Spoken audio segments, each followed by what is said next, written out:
일을 하는데 주치자분들 오면 욕먹고 이러거든요. 네. 어떨 때는 뭐 때리려고도 하고. 제지해주는 사람이 없나요? 보안 선생님이 있어요. 응급의료센터에도 있긴 한데 그 보안쌤도 제지가 안 될 정도로.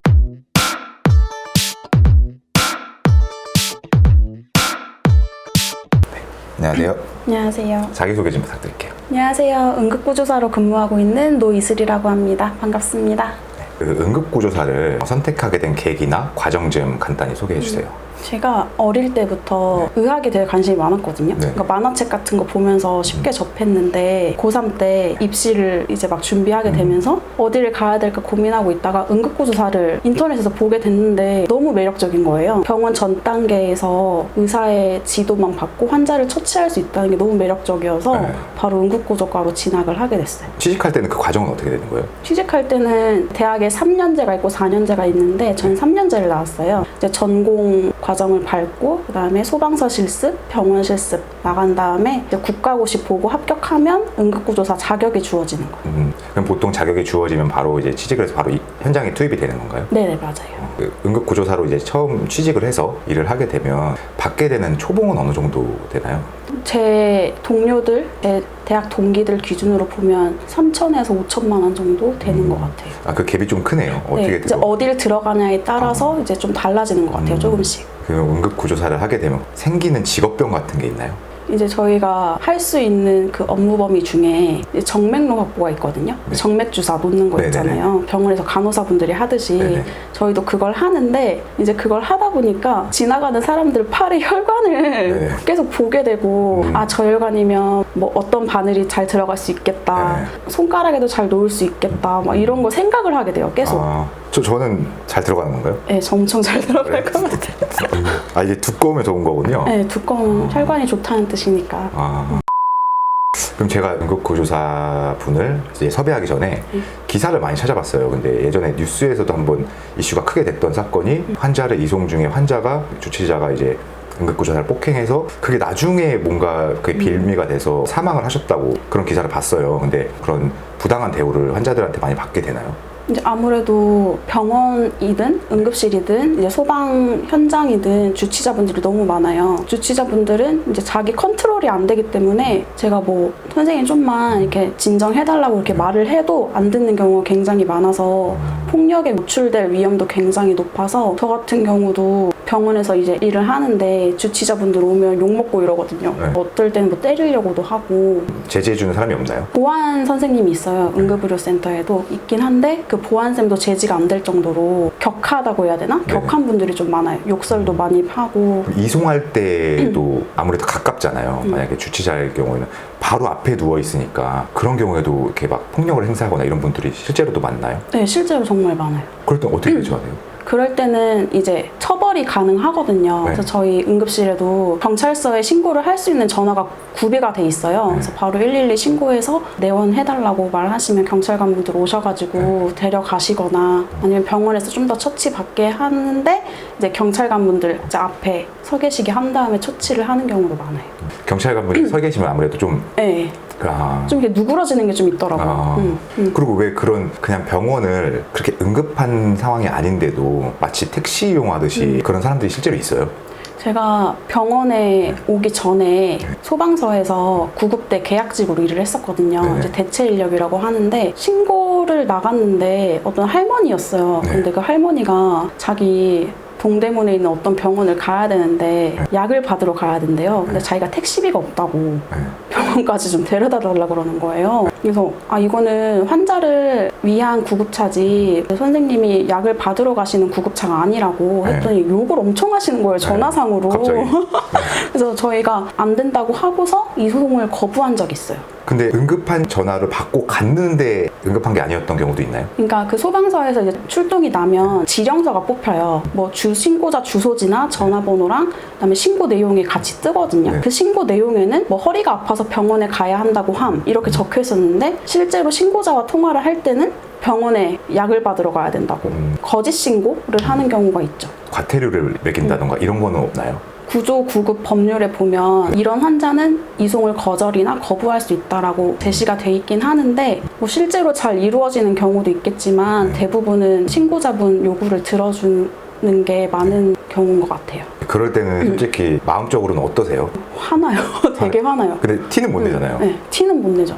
그냥 왜 이런 걸로 신고를 할까? 화도 많이 나고 한편으로 현타도 많이 와요. 현타가 제일 많이 오고 소방관 분들이나 아니면 응급구조사 분들이나 심리적으로 외상후 스트레스 네. 그런 게 조금 많이 겪게 되는 직업군이라고 들었거든요. 근데 실제로도 이제 그런 현장을 보시고 하면 약간 우울감이 든다던가 아니면 조금 그런 게 있나요?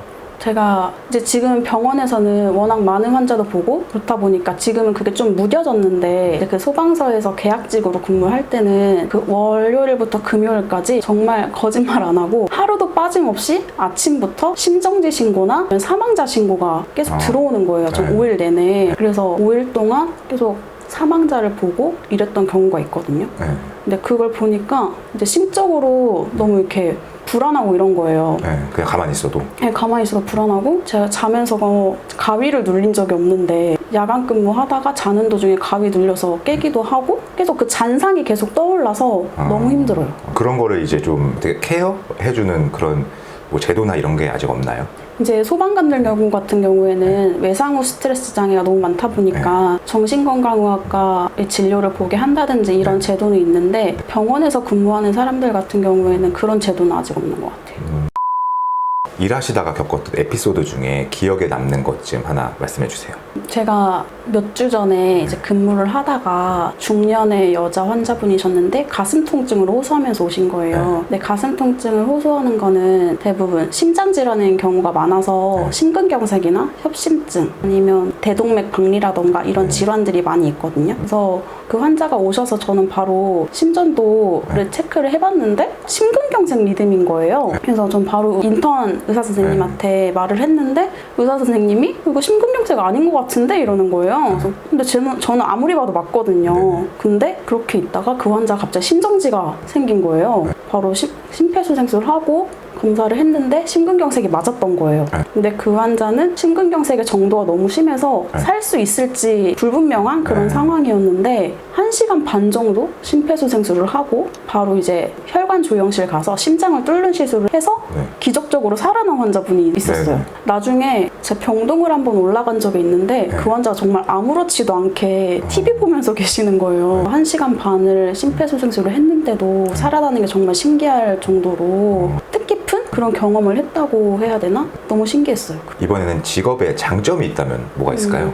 아무래도 많은 사람들을 살리는 직업이다 보니까 주위에서 존경한다는 그런 말을 되게 많이 듣거든요. 그래서 그런 말을 들을 때면 되게 뿌듯하기도 하고 제가 처치를 해서 그 환자가 좋은 예후로 병원에 가서 퇴원을 했을 때 그때가 가장 뿌듯하기도 하고 직업으로서는 가장 그게 큰 장점인 것 같아요. 그럼 이번에는 단점이 있다면? 우리나라에는 아직 의사나 간호사처럼 응급구조사가 많이 알려져 있지가 않아요. 뭐 미국이나 뭐 일본 이런 데 같은 경우에는 되게 잘 알려져 있는 직업인데 우리나라에서는 아직 생긴 지가 20년이 간 넘었다 보니까 알고 계시는 분들이 많이 없는데 그러다 보니까 법률 같은 것도 제대로 제정이 안 돼 있을 때가 많고 이래서 응급구조사들이 근무를 할 때 법률이 제대로 제정이 돼 있지 않다 보니까 그로 인해 받는 불이익도 좀 많거든요. 보호를 못 받는 거군요. 네, 보호를 못 받아요, 법적으로. 뭐 CPR이라고 하나요? 네. 심폐소생술을 하면 보통 갈비뼈가 부러지는 경우도 있잖아요. 깊이 들어가니까 사람이 살았는데도 그거를 이제 의사나 뭐 응급구조사한테 따지는 그런 경우에도 법의 보호를 못 받나요? 그런 경우에는 법의 보호를 받죠. 다행이네. 네, 이제 사마리아인의 법이라고 해서 이제 그런 경우는 형사 책임이나 이런 거를 면책받을 수 있는 그런 제도가 있어요. 그러면 이제 항의하는 거는 어쨌든 듣긴 들어야 되네요. 그렇죠. 왜 사람을 응급처치를 했는데 왜 뼈가 부러져서 왔냐, 막 이런 거는 항의는 듣게 되죠. 보호자분들 아무래도 의학적인 그런 지식이 없으시다 보니까 그런 부분으로 많이 항의를 하시는 것 같아요. 나름의 이제 그런 스트레스 해소나 이런 방법이 혹시 있으신가요? 일하다가 정말 스트레스를 많이 받고 정말 퇴사하고 싶다 이런 생각이 들 때는 그냥 그 동료들이랑 같이 나가서 음주를 그렇죠. 음주로 풀고 아니면 이제 휴가를 한 3, 4일 정도 내서 간단하게 여행을 갔다 온다거나 이런 식으로 스트레스를 풀고 있죠. 응급구조사를 준비하고 계시거나 희망하고 계신 분들께 한마디 해주신다면? 응급구조사는 소방 현장이든 병원이든 가장 먼저 처치를 해서 그 사람을 안정적인 상태로 만들어 놓는 직업이기 때문에 사명감이 없으면 정말 못하는 직업이거든요. 네, 단순히 난 이 직업이 멋있어 보여서 이렇게 할 거야 이렇게 하고서 진학을 하면 절대 안 돼요. 그러면 내가 환자를 죽일 수도 있는 그런 상황이 오는 거기 때문에 사명감이랑 오래전부터 의료계에 일하고 싶다 이런 생각을 가지신 분들이 지원을 하면 좋을 것 같아요. 그리고 나중에 소방공무원으로 갈 수도 있으니까 네. 이제 소방공무원 생각하시는 분들도 응급구조과 진학해서 응급구조사로 이제 활동을 하셨으면 좋겠어요. 마지막으로 제 잼뱅TV 시청자분들께 한마디 해주신다면. 구독과 좋아요 눌러주세요. 네, 감사합니다. 수고하셨습니다.